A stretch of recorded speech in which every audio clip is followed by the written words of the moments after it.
Hello, welcome back to banking foundation batch.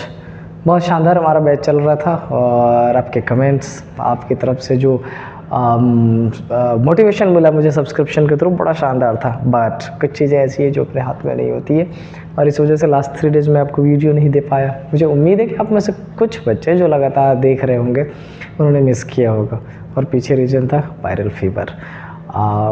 थोड़ा सा सफ़र किया फिज़िकली, बट हाँ मैं फिर से वापस आ चुका हूँ with in 3 days. Although still मैं इस कंडीशन में नहीं हूँ कि बहुत ज़्यादा देर तक बोल पाऊँ, क्योंकि पता नहीं इस बार के वायरल में क्या हो रहा है यार। बुखार हो रहा है, इट्स ओके, वीकनेस हो रही है, इट्स ओके, गले की हालत ख़राब है, बोल ही नहीं पा रहे।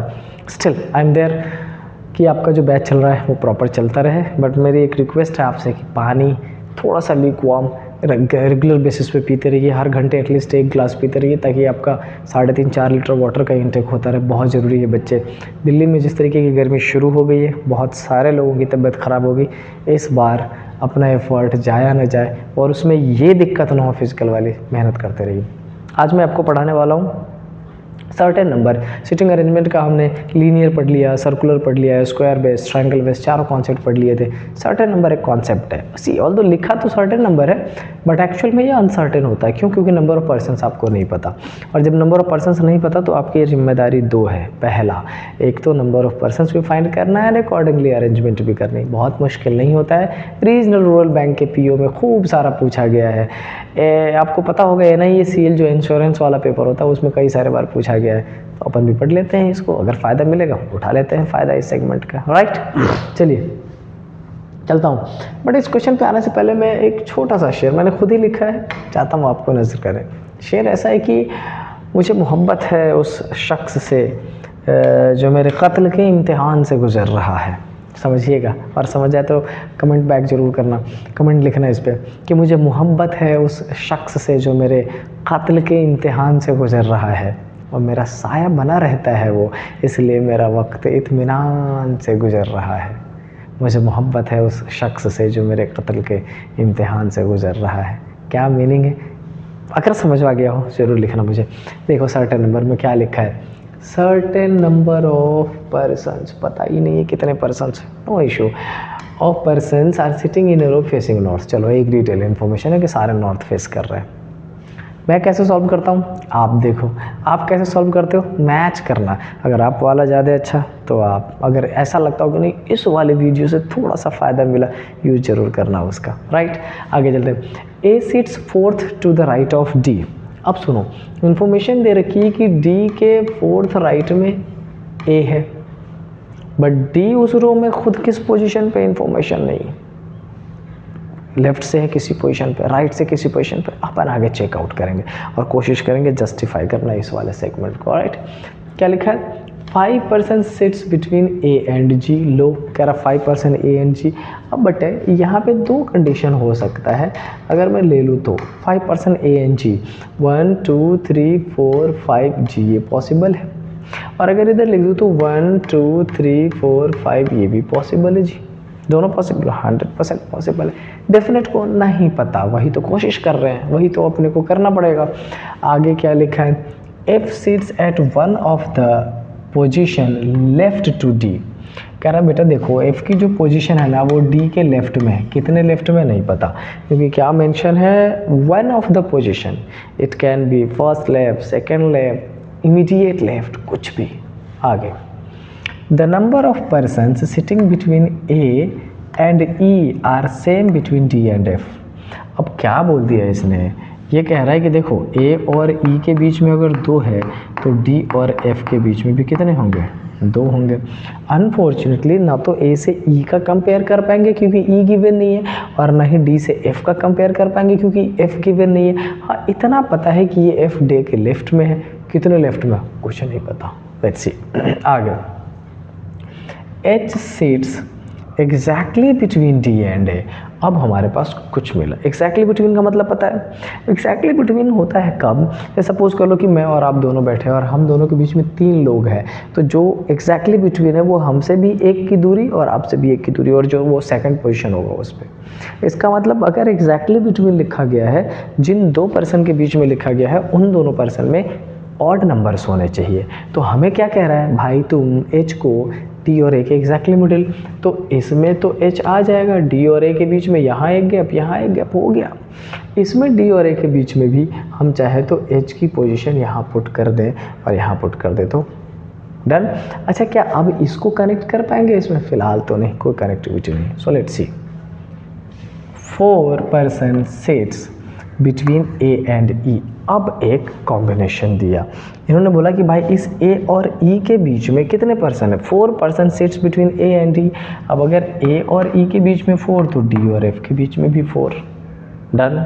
और हमें ये भी पता है कि एफ डी के लेफ्ट में है, तो डी के लेफ्ट में 1 2 3 4 ये एफ, और डी के लेफ्ट में 1 2 3 4 और ये एफ।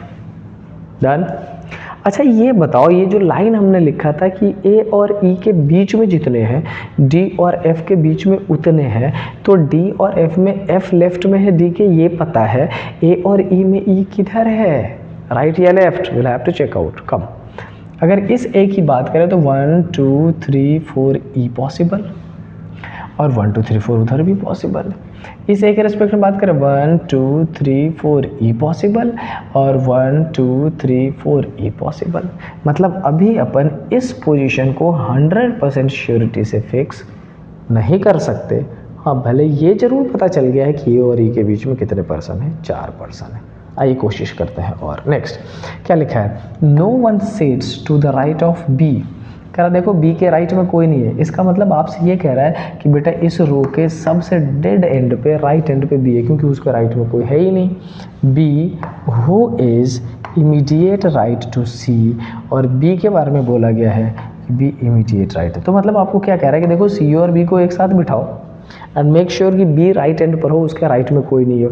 क्या इसकी पोजीशन फिलहाल यहाँ पुट कर पाएंगे? ना, अभी तो नहीं, अभी थोड़ा और पेशेंस रखने की ज़रूरत है। कर लेंगे, बहुत मुश्किल नहीं है। सिटिंग अरेंजमेंट, पजल, जब कभी थोड़ा ट्रिकी लगने लग जाए, जब कभी मुश्किल लगने लग जाए, तो जो सबसे इम्पॉर्टेंट चीज़ है वो है पेशेंस रखने का। क्यों? मैं हमेशा ऑफलाइन क्लास में, आज भी मैं एक मेंस लेवल का पजल सॉल्व करा रहा था बच्चों के। ऑलमोस्ट 25 से 30 बच्चे थे जो मेंस के प्रिपरेशन में लगे हुए हैं, और वो ऐसे थे कि सर बहुत मुश्किल है सर, 10 मिनट्स लग गया। पेशेंस रखो। पर चलो, सिटिंग अरेंजमेंट जितना मुश्किल, जितना बड़ा पैसेज होगा, डेटा उतनी ज़्यादा दी जाती होती। बस आपको क्या करना है, उस डेटा का यूटिलाइज करना सीखना है, और वो अगर आप सीख गए, दुनिया आपकी है। सो लेट्स कम, क्या लिखा है, जी इज़ थर्ड। अब एक इन्फॉर्मेशन दिया, जी थर्ड लेफ्ट है सी के।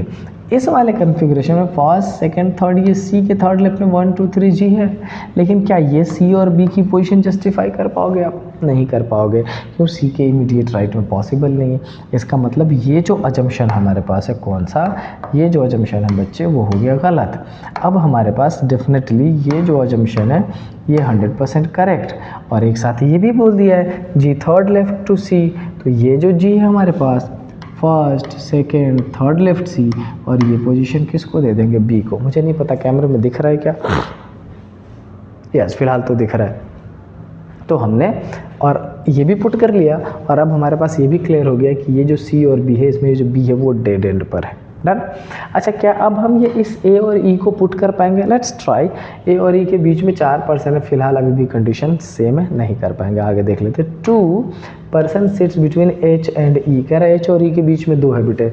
अच्छा, ये एच रहा तो 1 to E, लेकिन ई को यहाँ बिठा दिया तो ए और ई के बीच में 4 नहीं।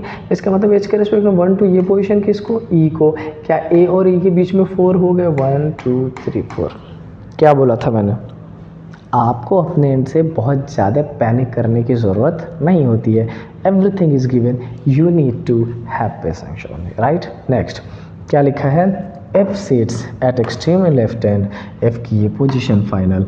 इसका मतलब समहाउ रीड करते करते करते हम एक कंक्लूजन पे पहुँचे और फाइनली सॉल्व कर लिया। नंबर ऑफ पर्सन्स कितने हो गए? 1 2 3 4 5 5 5 10 11 12 13 14 15 16 17 18 19 20। Total person 20।